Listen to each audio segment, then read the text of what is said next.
इस वीडियो में हम इस पाठ का स्वाध्याय का सॉल्यूशन करेंगे। पाठ 15 है जल परिवाह यानी अफवाह। चलिए देखते हैं स्वाध्याय। तो यहाँ पर स्वाध्याय है। स्वाध्याय पहला प्रश्न है, निम्नलिखित प्रश्नों के उत्तर संक्षेप में लिखिए। उसका पहला है, अंतर लिखिए हिमालय की नदियाँ और प्रायद्वीप की नदियाँ। तो यहाँ देखते हैं हिमालय की नदियाँ और ये है प्रायद्वीप की नदियाँ। नंबर 1, ये नदियाँ सदाबहार होती हैं।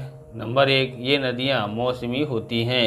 नंबर 2, इनमें 12 महीने पानी भरा रहता है। नंबर 2, इनमें कुछ महीने ही पानी भरा रहता है। नंबर 3, गर्मी में हिमालय की बर्फ़ पिघलने से पानी भरा रहता है। नंबर 3, इनका जल भंडार मात्र वर्षा ऋतु पर आधारित होता है।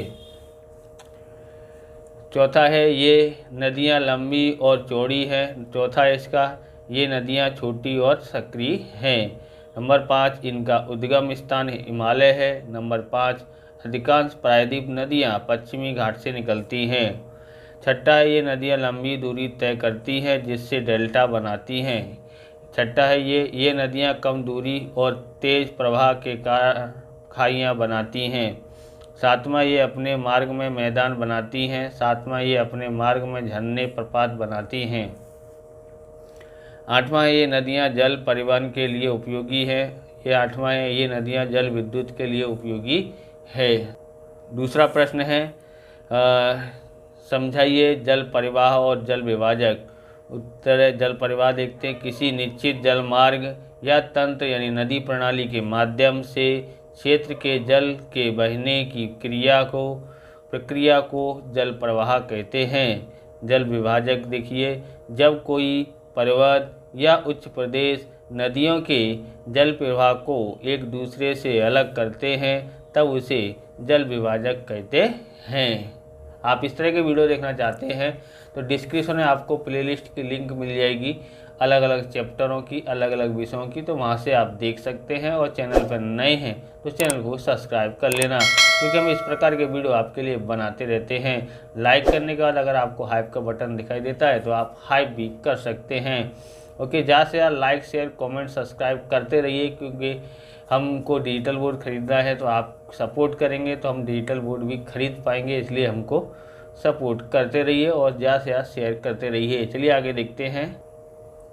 तीसरा है, झीलों की उपयोगिता लिखिए। उत्तर है, झीलों में अधिक मात्रा में पानी का संग्रह किया जा सकता है। फिर झीलों के पानी का उपयोग सिंचाई और अन्य काम के लिए किया जा सकता है।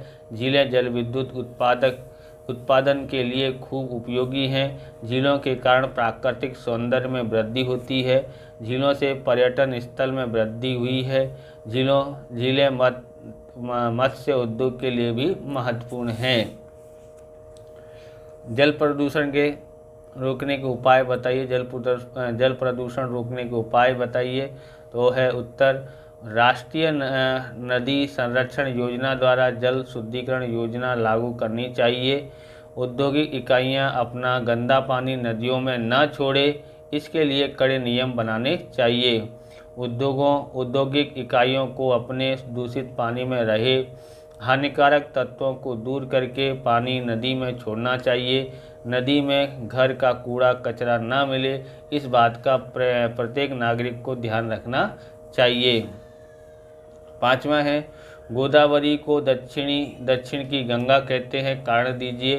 तो उत्तर है, ये सबसे बड़ी द्विकल्पीय नदी है। इसकी लंबाई लगभग 1465 किलोमीटर है। प्रायद्वीप क्षेत्र में इसका प्रवाह क्षेत्र सबसे विशाल है। स्थानीय लोग इस नदी को पवित्र नदी मानते हैं। गोदावरी में अनेक सहायक नदियां आकर मिलती हैं। इसके विशाल विस्तार के कारण गोदावरी को दक्षिण की गंगा कहते हैं।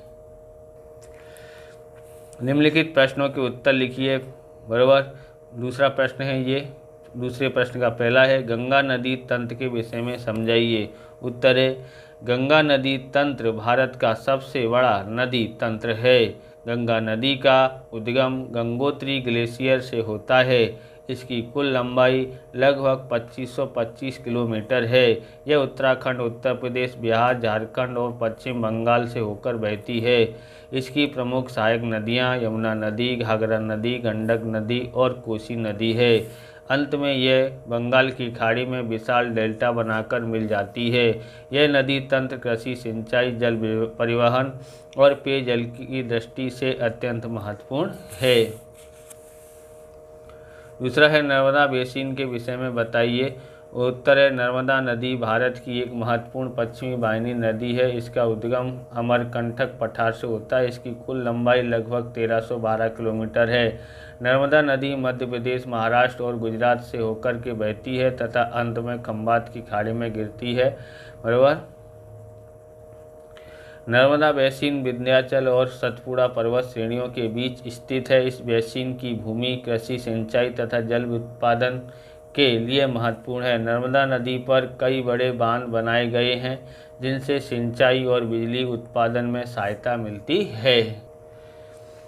तीसरा प्रश्न है कृष्णा और कावेरी बेसिन के बारे में विस्तृत जानकारी दीजिए। कृष्णा बेसिन। कृष्णा नदी पश्चिमी घाट के महाबलेश्वर से निकलती है। इसकी लंबाई लगभग 1400 किलोमीटर है। इसकी सहायक नदियां तुंगभद्रा, कोयना, घाटप्रभा, मूसी तथा भीमा हैं। कृष्णा का बेसिन क्षेत्र महाराष्ट्र, कर्नाटक और आंध्र प्रदेश में फैला है। कावेरी बेसिन। तो कावेरी बेसिन के बारे में पढ़ते हैं। कावेरी नदी उद्भव पश्चिमी घाट के ब्रह्मगिरी श्रेणी में है। इसकी लंबाई लगभग 760 किलोमीटर है। कावेरी की सहायक नदियाँ अमरावती, भवानी, हेमवती तथा कालिनी हैं। इसका बेसिन क्षेत्र केरल, कर्नाटक और तमिलनाडु में फैला है। यह नदी तमिलनाडु के कुडलूर के दक्षिण में बंगाल की खाड़ी में गिरती है। ओके, ये है हमारा फ्लेयर का SRX पेन है जो कि काफ़ी सुंदर है लिखने में भी, और क्लिक करते रहिए। ओके, और यहाँ पर इसका त्रिकोणी जो ग्रिप है इसके कारण पेन पकड़ने में आसान होता है, सरकता नहीं है, पसीना आने पर भी सरकता नहीं है, ग्रिप अच्छी होने के कारण, जिससे राइटिंग अच्छी आती है। तो आप इस पेन को चेकआउट करना चाहते हैं तो डिस्क्रिप्शन में लिंक है या वीडियो के नीचे लिंक मिल जाएगी, वहाँ से आप चेकआउट कर सकते हैं या खरीद सकते हैं। चलिए देखते हैं नीचे क्वेश्चन नंबर 3 है ये। नीचे दिए गए विकल्पों में से सही विकल्प चुनकर के उत्तर लिखिए। तो यहाँ पर हम लोग उत्तर लिखते हैं। सबसे पहले दिया गया है नदियों के क्या लिखा है, नदियों के विसर्पण के कारण कैसी झीलों का निर्माण होता है। Option A lagoon, option B घोड़े के नाल जैसी, ऑप्शन सी बेलनाकार, ऑप्शन डी वर्गाकार।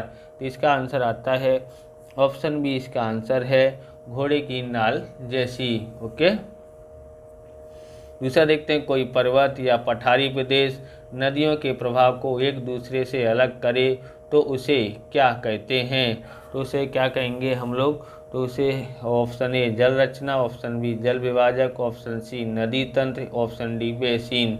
इसका आंसर आता है ऑप्शन बी, इसका आंसर है जल विभाजक कहेंगे। ओके, तीसरा है निम्नलिखित में से कौन सी नदी प्रायद्वीपीय नहीं है। Option A Godavari, option B Krishna, option C Kosi, option D Kaveri. इसका आंसर आता है ऑप्शन सी, इसका आंसर आएगा कोसी।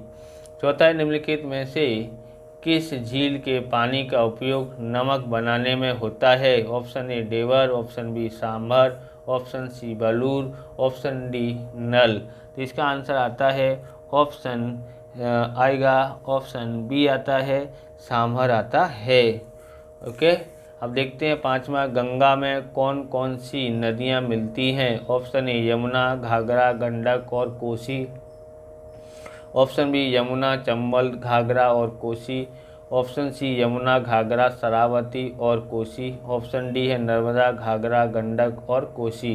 तो इसका आंसर है ऑप्शन ए, इसका आंसर है यमुना, घाघरा, गंडक और कोसी।